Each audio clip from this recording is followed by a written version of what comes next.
boy, do I have the surprise for you this week on Plant My Flowers. 4/2/2/2/2/2/2/2, I am releasing this video and in fact doing a double feature. Today's a double feature, a double feature, a double feature. Both of the plants that I'm featuring today are ones that I actually got as cuttings and I have grown myself to the stages that they're at now. The first one I'm going to debut is going to be my Peperomia Frost Ripple, and the scientific name is Peperomia caparata.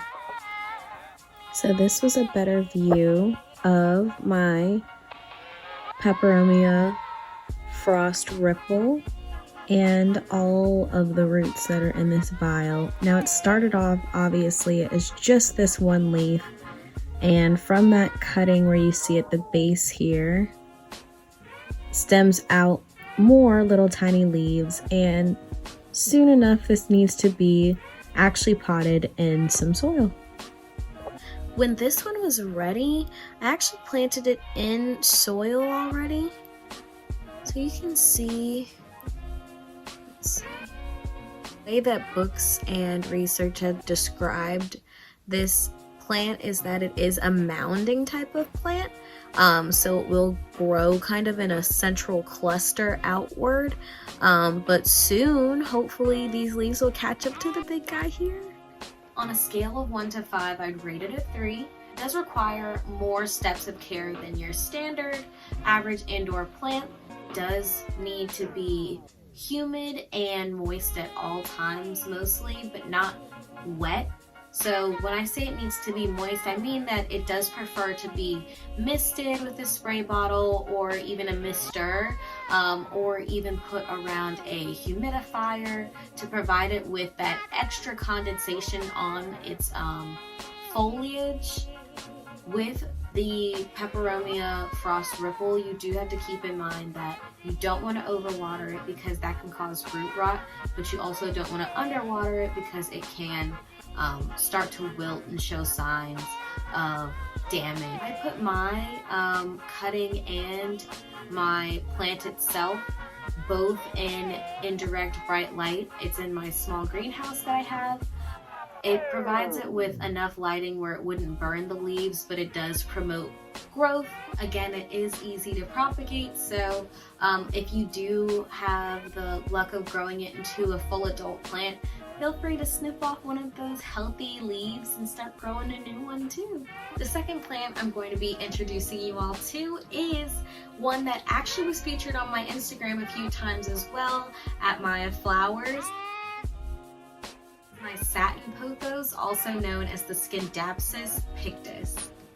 Here is a close-up of my Satin Pothos. This plant was actually just 4 individual leaf cuttings, and now it has doubled the amount of leaves that it has. These plants aren't that hard to take care of either. I'd rate it a 2 on a scale of 1 to 5 on degree of difficulty. The Satin Pothos is one that does require being fully dried out before being re-watered, but similar to the Peperomia Frost Ripple, it does need higher humidity, so it does need I'd say once a week mistings with a spray bottle or a mister, or like the other plant as well, just put it in an area where it has access to a humidifier. It does require as well high indirect light, so I keep it in the same area, typically in the greenhouse. Like I said before, its cuttings do sprout very easily.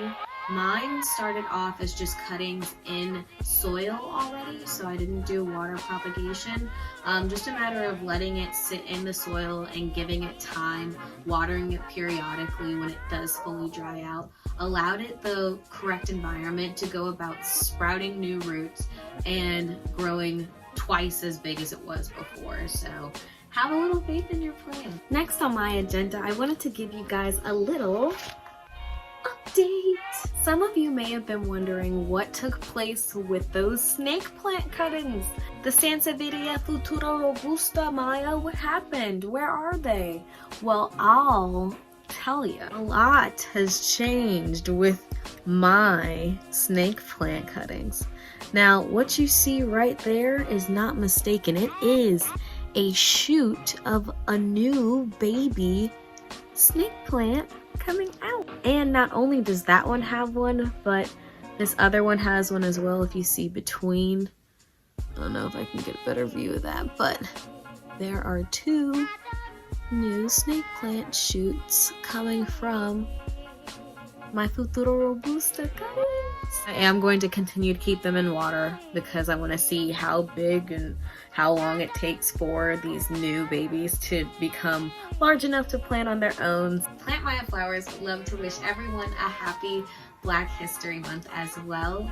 February 1st to 28th are very important to celebrate and reflect on some of the people of color who have sacrificed so much for where we stand today. I thank everyone for joining me for this episode of Plant Maya Flowers, and I hope to see you next week. Cheese, would you like to say anything for the crowd on this episode of Plant Maya Flowers? Do ya? I take that as a no.